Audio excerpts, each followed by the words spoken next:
من عمل صالحا من ذكر أو أنثى وهو مؤمن فلنحيينه حياة طيبة ولنجزينهم أجرهم بأحسن ما كانوا يعملون۔ السلام علیکم ورحمۃ اللہ وبرکاتہ۔ معزز سامعین و ناظرین، اللہ کے رسول صلی اللہ علیہ وسلم نے روزہ دار کی لغو اور فضولیات سے پاکی اور مساکین کو کھلانے کی خاطر صدقہ فطر کو واجب قرار دیا اور لوگوں کو عید کی نماز کو جانے سے پہلے اس کے ادا کرنے کا بھی حکم دے دیا۔ اسلام ہی ایک ایسا مذہب ہے جو اپنے تہوار میں اپنی قوم و ملت کو شامل کرتا ہے اپنی خوشی کے اندر، اور خوشی منانے کا موقع فراہم کرتا ہے۔ آپ نے دیکھا ہوگا دوسرے جو مذاہب ہیں وہ جب اپنے تہوار مناتے ہیں تو ضروری نہیں ہوتا ہے کہ دوسرے مذہب والے جو ہوتے ہیں وہ اپنے مذہب والے کو ساتھ میں لے کر وہ تہوار منائیں، لیکن مسلمان کی یہ شان ہے کہ مسلمان جب اپنا تہوار منائے گا تو یہ اسلام ہمارا اتنا آسان ہے، تو اس نے اتنی آسانی کر رکھی ہے کہ جب ہم تہوار اپنا منائیں گے، عید کا تہوار منائیں گے، تو اپنے دوستوں، اپنے رشتہ داروں، اپنے غریبوں، لاچار، مسکینوں کو خوشی فراہم کرنے کا ایک نیا طریقہ اور انداز اس صدقہ فطر کے ذریعے سے بتلایا۔ اب یہ سوال پیدا ہوتا ہے کہ صدقہ فطر کون ادا کرے گا؟ صدقہ فطر کون ادا کرے گا؟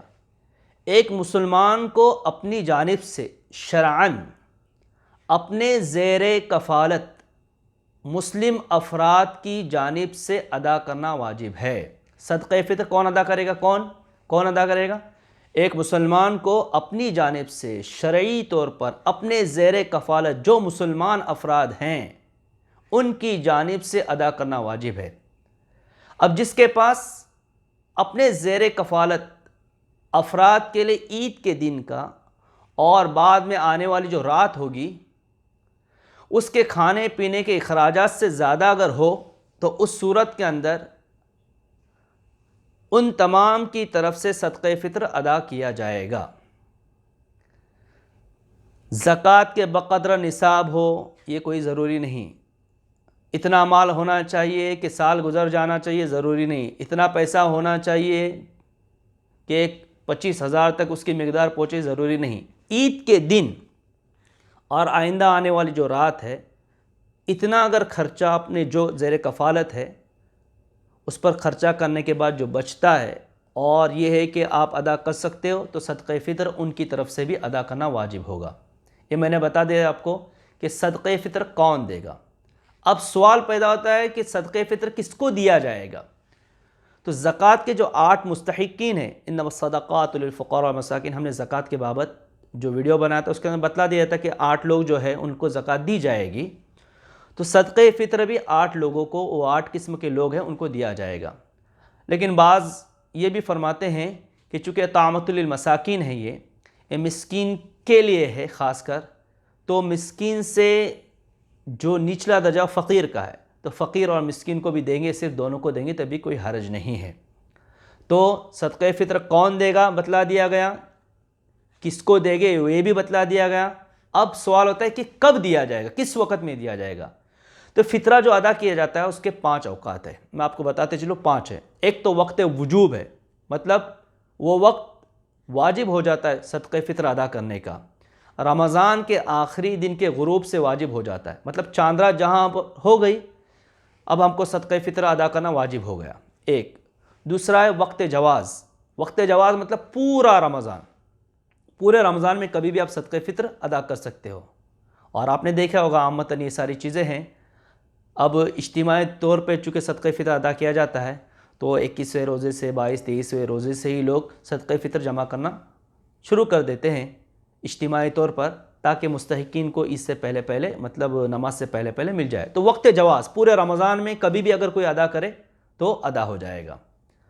تیسرا جو ہے وقت فضیلت، اصل جو ہے صدقہ فطر کب ادا ہے؟ وقت فضیلت، تو عید کی نماز سے پہلے سورج غروب ہو گیا، اب عید کی نماز سے پہلے پہلے آپ کو وہ ادا کرنا ہے ہر حال میں، یہ وقت فضیلت ہے۔ نمبر 4، یہ وقت کراہت ہے۔ وقت کراہت کب؟ اگر کوئی بندہ نماز عید کے بعد اگر دے رہا ہے، اس کو تو دینا ہے، اگر اس نے نماز تک نہیں دیا ہے تو نماز کے بعد تو دے گا ہی، لیکن اگر عید کی نماز کے بعد اگر دے رہا ہے، یہ وقت کراہت ہے، مطلب یہ ناپسند ہے، یہ اچھا نہیں ہے کہ اس کو اتنا تاخیر تک کرنا، اس کو اتنا لیٹ کرنا۔ اور 5واں ہے وقت حرمت، کہ عید کا دن گزر گیا پھر بھی آدمی نے ادا نہیں کیا ہے، اس کو ادا تو کرنا ہی، لیکن ادا نہیں کیا ہے عید کا دن گزرنے تک، مغرب تک سمجھ لیجئے گا، تو یہ وقت حرمت ہے۔ یہ 5 میں نے فطرے کے اوقات بتلا دے دیے۔ اب ہے کہ عید کے دن نماز سے قبل، نماز سے پہلے یہ فطرہ ادا کرنا ہے، سنت ہے، تاکہ مستحقین ہیں، یعنی جس کو جو دیا جاتا ہے، حق والے جو ہے، ان کو کشادگی ملے۔ بغیر عذر کے عید کے دن گزرنے تک ادا کرنا حرام ہے، کہ جو جانے دو غروب آفتاب تک، مطلب پورا دن نکل جا رہا ہے، عید کا مغرب ہو رہی ہے، اس وقت تک تاخیر کرنا یہ حرام کا ہے، جسے میں نے وقت حرمت آپ کو بتلا دیا اوپر۔ کیوں؟ کہ اصل جو مقصود ہے عید کے مبارک دن مستحقین کو کسی کے سامنے ہاتھ نہ پھیلانا پڑے، یہ صدقہ فطر کیوں دیا جاتا ہے؟ اس لیے غریب محتاج وہ بھی ہمارے ساتھ میں عید منائیں، جیسے میں نے بتایا نا، اس اسلام کی خصوصیت ہے کہ وہ اپنے تہوار میں دوسروں کو بھی، غریبوں کو بھی اس کے اندر شامل کرنا چاہتا ہے، تو وہ عید سے پہلے اگر ان تک وہ رقم پہنچے گی یا جو بھی ہے اناج پہنچے گا تو وہ بھی ہماری خوشی کے اندر شامل ہو جائے گے، وہ کسی کے سامنے ہاتھ نہیں پھیلائیں گے۔ تو صدقہ فطر کون دے گا بتایا گیا، کس کو دیا جائے گا وہ بھی بتا دیا گیا، کب دیا جائے گا وہ بھی بتا دیا گیا۔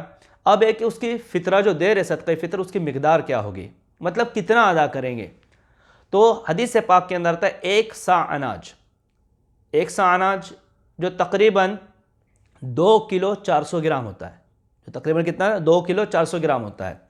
اور انڈین جسے اپنے علاقے کے اندر، کوکن کے اندر خاص کر، اس کی جو مقدار روپے کے اندر جو کنورٹ کر دی گئی ہے وہ 100 روپے ہے، اور امارات کے اندر، یو اے کے اندر 20 درہم اس کی لاگت بتلائی گئی ہے، اور سعودیہ کے اندر 15 سے 18 ریال یہ لاگت بتلائی گئی ہے۔